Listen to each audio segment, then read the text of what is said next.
go. Day 3. This is the last day for our investing PowerPoint, for our investing notes. Oh no, I clicked the wrong button. I meant to do it from the current slide. Here we go. All right, advantages of stocks and mutual funds. So obviously there's more risk associated with stocks, mutual funds, index funds, so we have higher rates of return. We also have a chance of losing money, but when we're investing into the long term, that is what we want to do with these investments. They are going to grow over time. They might not grow every single year. They might not grow by 9.5% every single year, but they will have good years. They will have some bad years. The good years will outweigh the bad years. On average, since the stock market's inception, 9.5%. Since the 60s, 9.9%. And those are really great returns.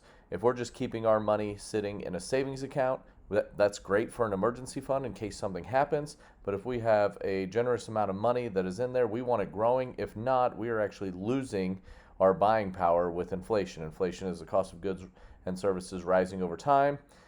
Typically, it's about 2.5% to 3%. Lately, it's been closer to 7, 8, 9, 10%. If we're sitting with our money in the bank account earning 0.25% interest, we are losing a lot of our buying power, right? We want to invest that money so that we can grow our money, and it'll cover inflation plus some. Liquidity, or being liquid, that is just simply converting your assets into cash and how easily you can convert those assets into cash. So if you have cash, cash is already completely liquid. When we play Sigopoly, we liquidate our assets at the very end of the game for our total equity position. That is how we get our score for that particular round. So cash is already liquid, then we liquidate our assets of real estate.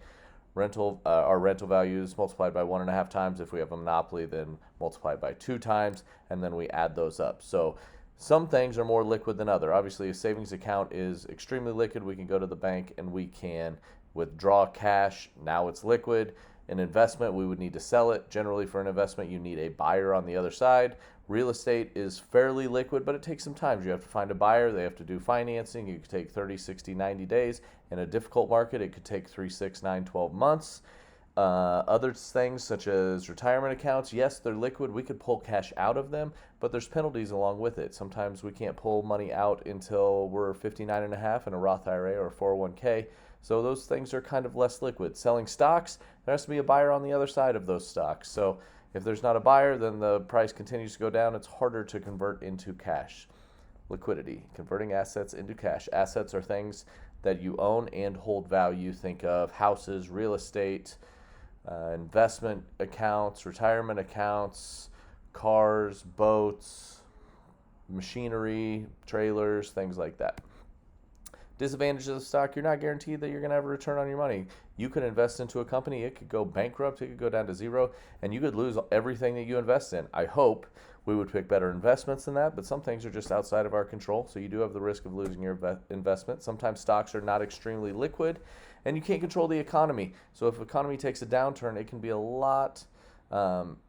It could be a lot on these stocks. They can drop down in value for long periods of time, and that makes them less liquid because we don't want to sell low and buy high. We want to buy low and sell high. So that would not be very good. Sometimes people make unethical decisions. Those are CEOs, CFOs, COOs. They make bad decisions for the company. That affects the stock price. That is outside of your control as an investor. Index funds. So index funds, I know we've been talking about the Dow Jones Industrial Average. That is a stock index. It's comprised of the 30 largest U.S. companies, within reason. So basically, if we wanted to buy an index fund into the Dow Jones that tracks the Dow Jones Industrial Average, we would be buying into all 30 of those companies, right? We don't have a full share of all of those companies. That would cost like $33,000, $34,000 to buy one share of stock of all 30 of those companies, but we can buy partial shares.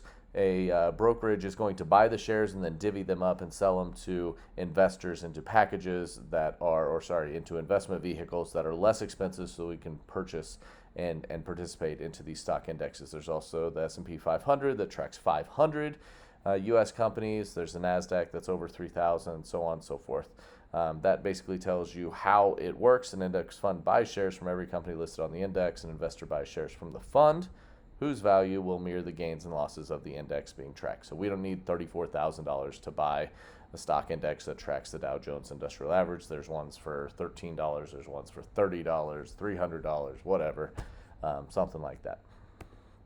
Index funds examples, S&P 500 again tracks 500, Dow Jones tracks 30, NASDAQ over 3,000. Tech-related company, there's also other stock indexes like the Russell 2000. This tracks some smaller companies. We're called small cap companies with a market cap of less than $2 billion. There's the Wilshire 5000, tracks almost 7,000 publicly traded stocks.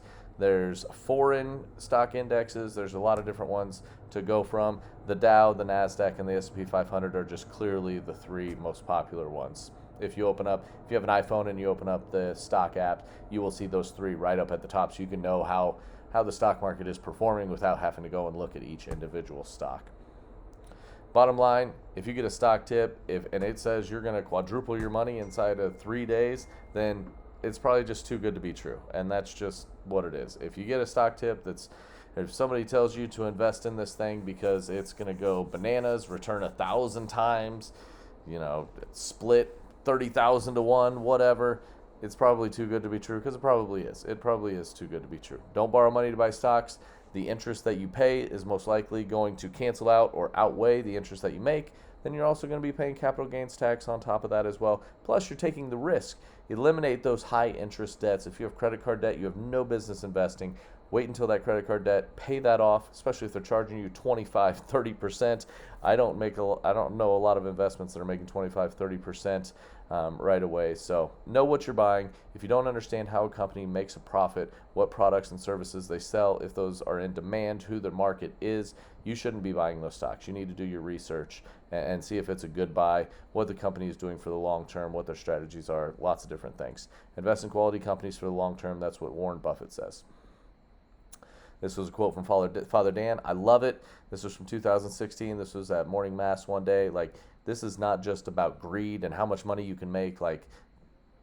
The cool thing about money is once you get it working for you, you can do so many things for other people in your community, other people in your church, helping out others that are in need, that are less fortunate. You can do such great things, and it's awesome. It's absolutely great. If you ever think that you just are really bad at transactions, first guy that ever made a Bitcoin transaction, 10,000 Bitcoin for two large pepperoni pizzas from Papa John's. That transaction, 10,000 Bitcoins, worth $261 million here in 2023. $261 million. It used to be like $500 million, but Bitcoin has been lacking a little bit, to say the least. So we're not going to talk about cryptocurrency all that much. Love that quote. That's Warren Buffett. He's the man. This is great. Investing should be more like watching paint dry or watching grass grow. If you want excitement, go to Las Vegas. If it feels like gambling, you're investing incorrectly. If you are trading, if you're a day trader, if you're trading stocks and selling them day after day, that's not what this long-term investment strategy that we're talking about. This is not. That is gambling. That sounds more like a hobby. That's like fantasy football, picking up players and dropping them every week. That's not what we're doing. Again, this refers back to the budgeting unit.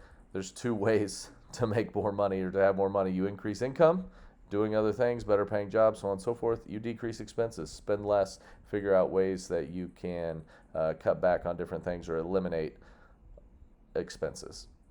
Very simple. It's Dave Ramsey. Wealth building is a crock pot, not a microwave. I love that. That's great. Yeah, with a crock pot, you have to think ahead. You have to have a plan. You can't just come home from work and throw something in the crock pot and have something ready for dinner time. You have to do that. You have to set something out to thaw out before. Then you throw it in the crock pot in the morning before school. Then maybe you will have dinner ready for you at the end. So there's a strategy involved. There's some planning, and you have to be patient. Not a microwave. All right, that's it. That's section 3. Thank you guys. Go ahead and submit up your notes on Classroom and have a great day. See ya.